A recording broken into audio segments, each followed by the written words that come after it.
बिस्मिल्लाहिर्रहमानिर्रहीम अस्सलाम वालेकुम। मैं इब्रार अहमद मेहर एडवोकेट उम्मीद करता हूं कि आप सब खैरियत से होंगे। कोट लखपत जेल में शाह महमूद कुरैशी को दिल में तकलीफ हुई है और इस वजह से उन्हें हॉस्पिटल में मुंतकिल किया गया है, इस पर बात करेंगे। और इसके अलावा एक बड़ी हाईलाइटेड खबर है कि अडयाला जेल में इमरान खान साहब से मुलाकात हुई है और मौजूदा जो पाकिस्तान और भारत के दरमियान सूरत हाल है उस पर तबादला ख्याल किया गया है। तो इस हवाले से क्या वाकई ये बात सच है कि इमरान खान को इस हवाले से इत्मीनान में लिया गया?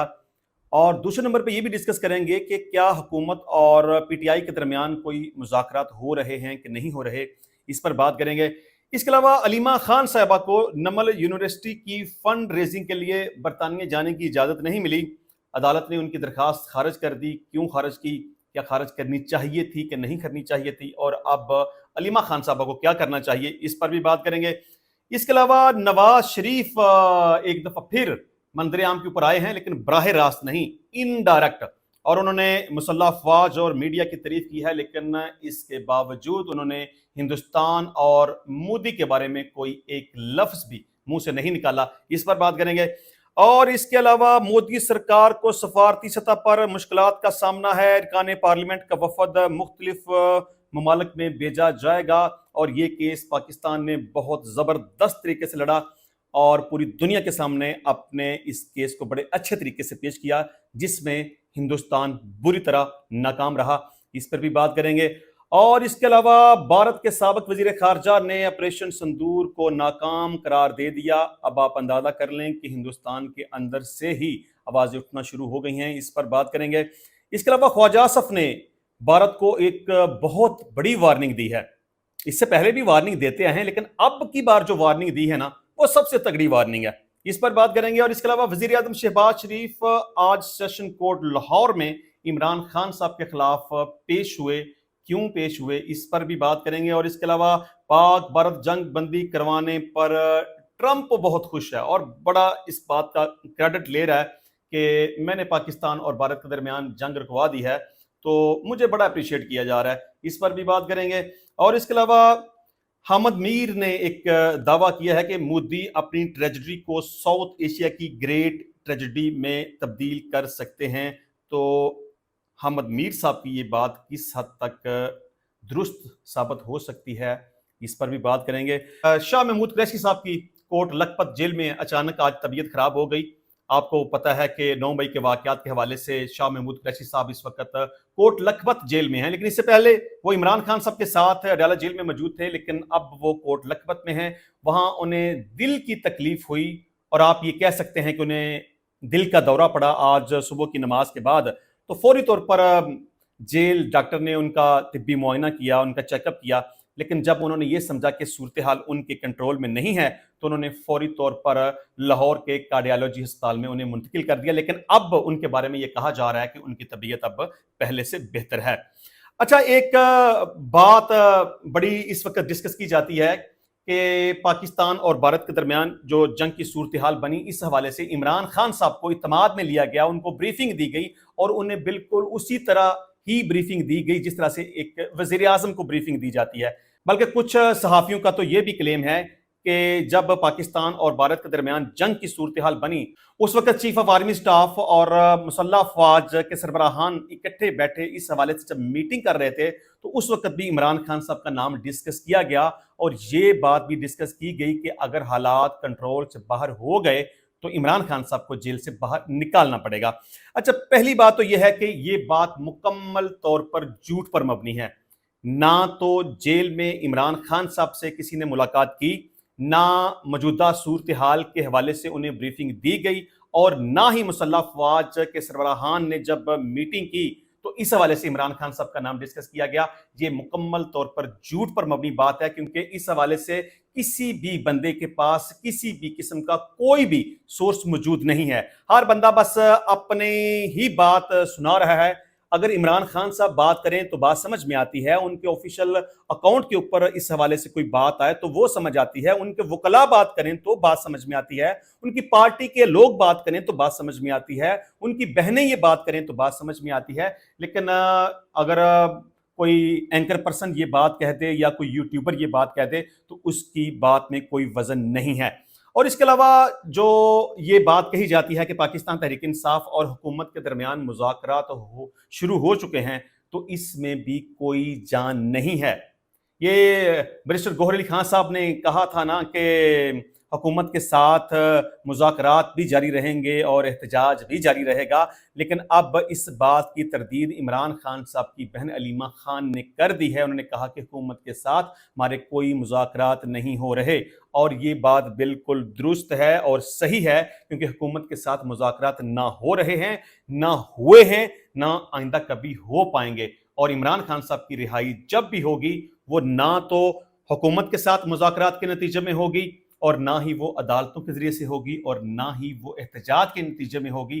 جب بھی عمران خان صاحب کی رہائی ہوگی وہ ملٹری اسٹیبلشمنٹ کے ساتھ بات چیت کر کے، کچھ نہ کچھ گیو اینڈ ٹیک کر کے، کچھ بات مان کے، کچھ بات منوا کے ہوگی۔ اس کے علاوہ اور کوئی ایسی وجہ نہیں ہے کہ عمران خان صاحب کی رہائی ہو جائے۔ اچھا، علیمہ خان صاحبہ سے ایک صحافی نے سوال پوچھا کہ جیل میں جنگ پر عمران خان صاحب کو بریفنگ دی گئی ہے، تو اس پر انہوں نے کہا کہ DGISPR خود یہ بتائیں تو پھر بتانا، اور کوئی مذاکرات نہیں ہو رہے۔ جب عمران خان احتجاج کی کال دیتا ہے تو رہائی اور مذاکرات کی باتیں شروع ہو جاتی ہیں۔ تو اب یہ بات کہنے کا مقصد صرف اتنا ہے کہ عمران خان صاحب کے ساتھ جیل میں کسی نے بھی ملاقات اس حوالے سے نہیں کی، اور نہ ہی مسلح افواج کے سربراہان نے عمران خان صاحب کا نام ڈسکس کیا، اور نہ ہی کوئی حکومت کے ساتھ مذاکرات کی بات ہو رہی ہے۔ اچھا جی، اس کے علاوہ علیمہ خان صاحبہ کی ایک عدالت نے درخواست خارج کر دی، وہ بیل بیفور ارسٹ کے اوپر ہیں، اور اس میں نیکسٹ 21 مئی ڈیٹ فکس ہوئی ہے۔ تو علیمہ خان صاحبہ کی طرف سے ان کے وکیل نے ایک درخواست دی کہ وہ نمل یونیورسٹی کی فنڈ ریزنگ کے لیے برطانیہ جانا چاہتی ہیں، اور انہوں نے اس میں وجہ بیان کی کہ انڈرٹیکنگ دینے کو تیار ہیں، شورٹی دینے کو تیار ہیں، وہ واپس آ جائیں گی، لیکن اس کے باوجود بھی عدالت نے ان کی درخواست کو ایکسیپٹ نہیں کیا، اور یہ وجہ بیان کی کہ عدم حاضری صرف اس وقت قبول کی جا سکتی ہے جب کوئی نہ کوئی میڈیکل گراؤنڈ ہو۔ میڈیکل گراؤنڈ کے علاوہ غیر حاضری قابل قبول نہیں ہوتی۔ یہ بیل بیفور ارسٹ ہے، اور اس میں ہر صورت میں انہیں عدالت میں حاضر ہونا پڑے گا۔ تو میں سمجھتا ہوں کہ عدالت کا یہ فیصلہ بالکل غلط ہے، اور علیمہ خان صاحبہ کو اس آرڈر کو اعلیٰ عدالت میں چیلنج کرنا چاہیے۔ وہاں سے انہیں ریلیف ملنے کا امکان موجود ہے، کیونکہ وہ ایک اچھے پرپز کے لیے، اچھی کاز کے لیے جانا چاہتی ہیں۔ ان کا مقصد کوئی وہاں سیر سپاٹا کرنا نہیں ہے، وہ صرف نمل یونیورسٹی کی فنڈ ریزنگ کے لیے برطانیہ جانا چاہتی ہیں۔ کیونکہ اگر ہم ماضی میں جائیں تو نواز شریف کو تو سزا کا سامنا تھا، لیکن اس کے باوجود اسے ریلیف دیا گیا۔ شہباز شریف صاحب نے ایک ایفیڈیوٹ عدالت میں جمع کروایا کہ میں یقین دہانی کرواتا ہوں، میں انڈرٹیکنگ دیتا ہوں، میں بیان حلفی جمع کرواتا ہوں کہ نواز شریف صاحب 2 سے 3 ہفتے برطانیہ جائیں گے، وہاں پہ اپنی ٹریٹمنٹ کروا کے، اپنا علاج معالجہ کرا کے واپس پاکستان میں آ جائیں گے۔ لیکن وہ 3-4 ہفتے کے لیے تو گئے تھے، لیکن 4 سال کے بعد ان کی پاکستان میں واپسی ہوئی، اور ان کو پورے پروٹوکول کے ساتھ ویلکم کیا گیا، اور عدالت نے انہیں اس مقدمے سے بری بھی کر دیا۔ تو میں سمجھتا ہوں کہ عدالت کا یہ فیصلہ ٹھیک نہیں ہے۔ اچھا جی، نجم سیٹھی نے، وہ جس طرح سے میں بات کر رہا تھا کہ پاک بھارت کشیدگی کے حوالے سے عمران خان صاحب کو جو بریفنگ دی گئی ہے، نجم سیٹھی نے یہ دعویٰ کیا ہے کہ 6 مئی کو پاک بھارت کشیدگی پر عمران خان کو اعتماد میں لیا گیا۔ عمران خان کو ایسے بریفنگ دی گئی جیسے وزیر اعظم کو بریفنگ دی جاتی ہے۔ تو میں اس پہ پہلے بات کر چکا ہوں کہ اس بات میں کوئی جان نہیں ہے۔ نجم سیٹھی صاحب نے بالکل بونگی ماری ہے، ان کے پاس بالکل کوئی ثبوت موجود نہیں ہے۔ نجم سیٹھی نے یہ بھی کہا کہ عمران خان سے کہا گیا پی ٹی آئی کی یوتھ فوج کو کافی عرصے سے اٹیک کر رہی ہے اور وہ اب نہ کرے۔ عمران خان نے کہا اس وقت ہم آپ کے اور قوم کے ساتھ ہیں، آپ کے ساتھ اختلافات سیکنڈری ہیں۔ آگے سے کہا گیا تھینک یو، ہمیں آپ سے یہی توقع تھی۔ اچھا، میں ونس اگین کہوں گا کہ فوج کے حوالے سے جو یکجہتی کی گئی، اب نجم سیٹھی صاحب نے یہاں پر بھی بالکل فضول قسم کی بات کی ہے، اور اس بات کا ان کے پاس کوئی سورس موجود نہیں ہے۔ عمران خان صاحب نے اگر کوئی پیغام دینا ہوتا تو وہ اپنی پارٹی کے لوگوں کے ذریعے سے، وکلاء کے ذریعے سے، اپنی بہنوں کے ذریعے سے، اپنے سوشل میڈیا اکاؤنٹس کے ذریعے سے کوئی پیغام دیتے، لیکن عمران خان صاحب کی طرف سے اس طرح کا کوئی بھی پیغام نہیں آیا. تو اس کا مطلب یہ ہے کہ نجم سیٹھی صاحب بالکل جھوٹ بول رہے ہیں اور غلط بیانی کر رہے ہیں. اچھا جی، رؤف حسن صاحب نے بہت اہم اور بہت اچھی اور حقیقت پر مبنی بات کی ہے. وہ کہتے ہیں کہ اسٹیبلشمنٹ کی سپورٹ کے بغیر حکومت کے ساتھ ہونے والے مذاکرات بے معنی اور لا حاصل ہیں، کیونکہ یہ ایک ڈمی حکومت ہے اور اس کے پاس کوئی اتھارٹی نہیں. بالآخر ہمارے مذاکرات اسٹیبلشمنٹ کے ساتھ ہی ہونے ہیں. تو میں تو بارہا دفعہ یہ بات کہہ چکا ہوں کہ حکومت کی کوئی اوقات نہیں ہے، عدالتوں کی کوئی اوقات نہیں ہے. احتجاج جتنا مرضی کر لیں کوئی فرق نہیں پڑے گا. آپ کو بات کرنی پڑے گی، اسٹیبلشمنٹ کے ساتھ کرنی پڑے گی، اور آپ کو یہ بات کر لینی چاہیے. آپ یہ کہتے ہیں نا کہ اسٹیبلشمنٹ کے ساتھ ہی ہم بات کریں گے نہیں، بات کر لیں، کیونکہ ان سے جب تک بات نہیں ہوگی اس وقت تک عمران خان صاحب کی رہائی نہیں ہوگی. آپ اس کو بات چیت کرنا کہہ لیں، آپ اس کو مذاکرات کا نام دے دیں، آپ اس کو ڈیل کا نام دے دیں یا نام دیں، اس سے کوئی فرق نہیں پڑتا. کچھ نہ کچھ گیو اینڈ ٹیک ہوگا، کچھ بات ماننی پڑے گی، کچھ بات منوانی پڑے گی. تو اس طرح سے عمران خان صاحب کی رہائی ہو جائے گی. اسد کیسر صاحب نے کہا ہے کہ یہ تو کتاب سے ورق ہی پھاڑ دیں کہ عمران خان کبھی ڈیل کرے گا. وہ کبھی بھی ڈیل نہیں کرے گا، لیکن ہم ملک کے دفاع، خود مختاری اور یکجہتی کے لیے بات چیت کے لیے تیار ہیں. تو میں پہلے بھی کہہ چکا ہوں کہ بات چیت کا مطلب، مذاکرات کا مطلب، ڈائیلاگ کا مطلب، ڈیل کا مطلب کچھ اور نہیں ہے، صرف ایک ہی ہے. آپ بات کر لیں، آپ مذاکرات کر لیں، آپ ڈیل کر لیں. آپ لاکھ کہیں کہ ہم ڈیل نہیں کریں گے، لیکن مذاکرات کا مطلب ڈیل کرنا ہی ہوتا ہے. اچھا جی، بات کریں گے نواز شریف صاحب کی. نواز شریف صاحب ایک دفعہ پہلے بھی منظر عام کے اوپر آئے تھے، لیکن ڈائریکٹ نہیں آئے تھے. اور اب بھی وہ سینیٹر عرفان صدیقی کے ذریعے سے، کیونکہ ان کی جاتی عمرہ میں نواز شریف صاحب سے ملاقات ہوئی ہے، تو انہوں نے نواز شریف کا جو پیغام دیا اس میں کہا کہ بہادر مسلح افواج نے انتہائی پیشہ ورانہ مہارت سے پاکستان کا دفاع کیا، اور اس کے ساتھ ساتھ انہوں نے میڈیا کی بھی تعریف کی کہ میڈیا نے سچ پر مبنی بیانیہ دنیا کے سامنے رکھا اور دشمن کے جھوٹ کو بے نقاب کیا. لیکن میرے لیے یہ بڑی ہی حیرت کی بات ہے، بلکہ میرے لیے نہیں، پورے پاکستان کے لیے یہ بڑی ہی حیرت کی بات ہے.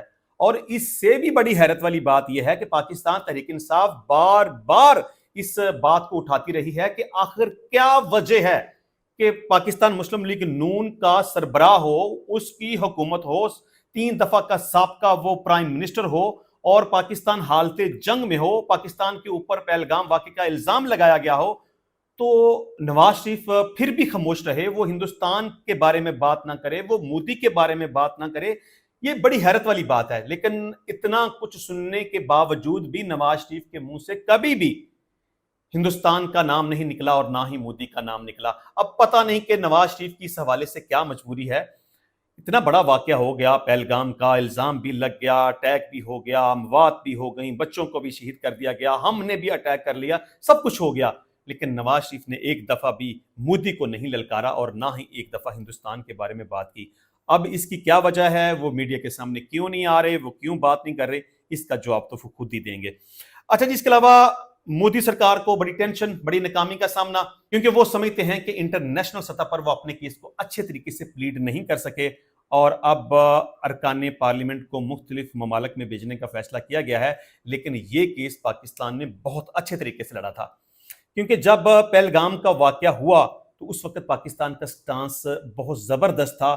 پہلے بات یہ کی گئی کہ اس دہشت گردی کی ہم مذمت کرتے ہیں، پھر بات کی گئی کہ اس واقعے کے ساتھ ہمارا کوئی تعلق واسطہ نہیں ہے، پھر بات کی گئی کہ ہم خود کو پیش کرتے ہیں، اس واقعے کی تحقیقات ہونی چاہیے، پھر بات کی گئی کہ ہم پوری دنیا کو یہ آفر کرتے ہیں کہ درمیان میں آئیں اور اس واقعے کی تحقیقات کریں اور ثالثی کا کردار ادا کریں. لیکن اس سب کے باوجود نریندر مودی کی طرف سے ایک دفعہ بھی پاکستان کے اس پروپوزل کو ایکسیپٹ نہیں کیا گیا. پھر اس کے بعد پاکستان کی فضائی حدود کی خلاف ورزی کی گئی، ہم نے دنیا کے سامنے اپنا کیس رکھا. پھر اس کے بعد ہمارے بچوں کو اور عورتوں کو شہید کیا گیا، مساجد کو شہید کیا گیا، ہم نے کیس دنیا کے سامنے رکھا. اور اس کے بعد ہمارے اوپر جب ڈرونز بھیجے گئے، پھر ہم نے اپنا کیس پوری دنیا کے سامنے رکھا. پھر ہمارے اوپر دوبارہ سے جب میزائل بھیجے گئے، پھر ہم نے کیس دنیا کے سامنے رکھا. جب ہم مجبور ہو گئے اٹیک کرنے کے لیے، تو جیسے ہی ہم نے اٹیک کیا، تو جیسے ہی دنیا درمیان میں آئی، امریکہ درمیان میں آیا، اس نے ریکویسٹ کی کہ سیز فائر کر دو، تو ہم نے سیز فائر کر دیا. اب انٹرنیشنل سطح پر पाकिस्तान ने अपने केस को बहुत अच्छे तरीके से लड़ा है, लेकिन हिंदुस्तान अपना केस अच्छे तरीके से दुनिया के सामने पेश करने में बुरी तरह से नाकाम रहा है। अच्छा जी, इसके अलावा ऑपरेशन संदूर में नाकामी के हवाले से भारत के साबिक वजीर खारजा यशवंत सिन्हा ने ऑपरेशन संदूर को नाकाम करार दे दिया। देखें, हम तो ये कहते हैं कि उनका ऑपरेशन नाकाम हो गया, हम तो ये कहते हैं कि हमारा ऑपरेशन कामयाब हुआ। अब हिंदुस्तान के अंदर से भी ये आवाजें निकलना शुरू हो गई हैं कि ऑपरेशन नाकाम हो चुका है और अमेरिकी सदर के सामने भारतीय वजीर आजम ने सरेंडर कर दिया है। उन्होंने ऑपरेशन संदूर में नाकामी को मोदी के कैरियर का सबसे बड़ा धब्बा करार दिया है।